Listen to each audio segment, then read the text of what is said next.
গণতন্ত্রের যে মূল জায়গাটা, চেতনাবোধটা বা যে আস্থাটা, সেই আস্থাটা আপনি আস্থা করে নিক্ষেপ করে দিয়েছেন। এর ফল তো ভোগ করতে হবে, ফল ভোগ করতে হবে। এবং সেই ফল বিএনপি করবে কি করবে না, কতটুকু করতে পারবে কতটুকু করতে পারবে না, সেটা নিয়ে বিতর্ক করার প্রয়োজন নাই।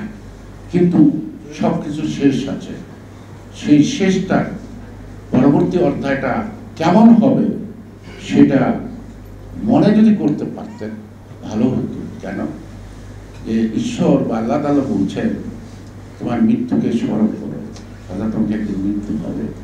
আপনাদেরকে বলবো মৃত্যু তো হবে, সেটা অন্য ব্যাপার, কিন্তু আপনাদের যদি ক্ষমতা ছাড়তে হবে, এটা সবসময় স্মরণ করতে হবে।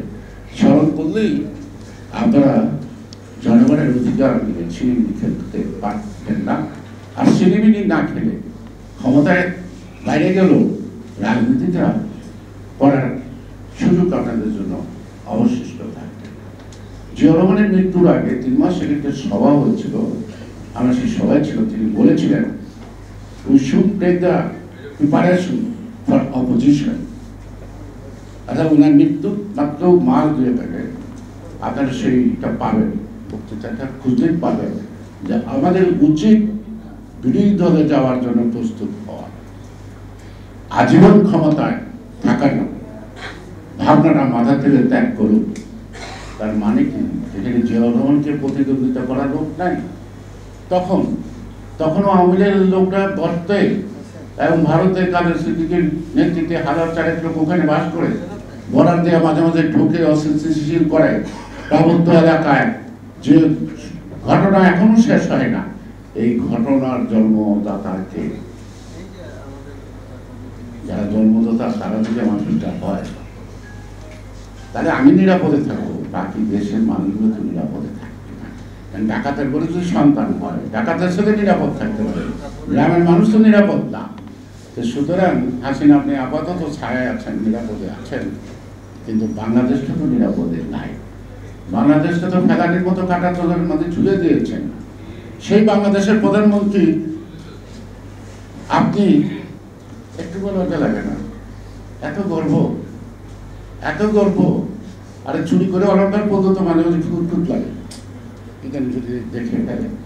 শুধু যে বারবার চুরি করে আপনি ক্ষমতায় আসবেন, আর চোরকে যে আশ্রয় দেয় তাদের প্রশংসায় আমরা পঞ্চমুখ থাকবো, এটা আশা করেন কেন? আশা করবেন না।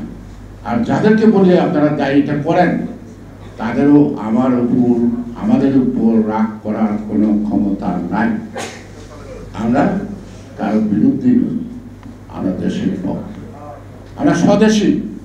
আমি আমার দেশের স্বার্থের কথা বলি, আমার দেশকে যারা শোষণ করে তাদের কথা বলি। সুতরাং তাতে যদি রাগ হয় রাগ হোক, কিন্তু তাই বলে আমি আমার দেশকে ভালোবাসবো না, তা তো হয় না। এই গোটা জিনিসের দেশের প্রতি যে ভালোবাসা আছে, যাকে নিয়ে স্মরণ করছি, ওর মধ্যে এই ভালোবাসাটাই ছিল খুব কঠিন একটা ইয়ের মধ্যে, প্রতিশ্রুতি। আজকে বলবো যে তার যারা উত্তরসূরি আছেন তাদের মধ্যেও আয়ত্ত করেন একটা প্রতিশ্রুতি, commitment for the nation and the country. তাহলে দেখবেন আমাদের কিন্তু লোক সংখ্যা কম ছিল সেগুলো আন্দোলনে। এই যে এখন ছাত্রদলে একটা ওয়ার্ড বা থেকে যত লোক আসে, তখন 12টা থানা একটা থানা ছাত্রদলে এত লোক ছিল। যুবদলে একটা থানা থেকে যত লোক আসে এখন এত লোক কিন্তু এসব বিরোধী আন্দোলনে ঢাকা মহানগর যুবদল ছিল না। But they have a commitment, অর্থাৎ কমিটমেন্টটা শৃঙ্খলাবদ্ধ ছিল কমান্ডটার প্রতি, যে কারণে কিন্তু কষ্টের কাজটাও আমরা সুন্দরভাবে করতে পারছি। এবং সেই কারণেই কোয়ান্টিটি ভালো, কিন্তু এটার সাথে কোয়ালিটি যোগ করতে হবে। এবং এই যে আমরা আসি, যতজন বসি, যতজন বক্তা দেয়, সবার নাম বলে, আবার যারা এখানে শ্রোতা আসি তাদের নাম বলে। কেন রে ভাই, একটা স্কুলে আসছি যে রোল কল করতে হবে, কে আসলো না, আসছি এটা আবেগী, আসছি একজনকে সম্মান করতে, তাকে মনে করতে, সেখানে নাম না বলে যে ঘোষক থাকে তাদের যাওয়ার সঙ্গে কি বেটা বলে কেন বলবে? এখানে কমিটমেন্টের অভাব রাজনীতিতে, এখানে রাজনীতিতে প্রতিশ্রুতির বড় অভাব। এই অভাব বোধগুলি আমাদেরকে দূর করতে হবে এবং আমাদেরকে যে target the quit the government and reestablishment আর ডেমোক্রেসি, এইটি একমাত্র আমাদের টার্গেট হওয়া দরকার। কার নাম কে বললো না বললো এটা কোনো ম্যাটার না, এটা কোনো ম্যাটার না। সেই জন্যই আবার শেষ কথাটা বলছি যে প্রচারবিহীন মানে কর্মবিহীন প্রচার ক্ষমতা আর প্রচারবিহীন কর্ম চিরকাল।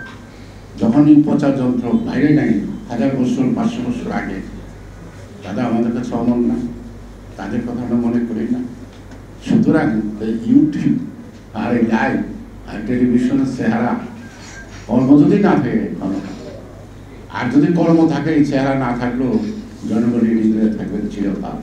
আমার মনে হয় নাসিরউদ্দিন পিন্টু তার যে কর্মকাণ্ডে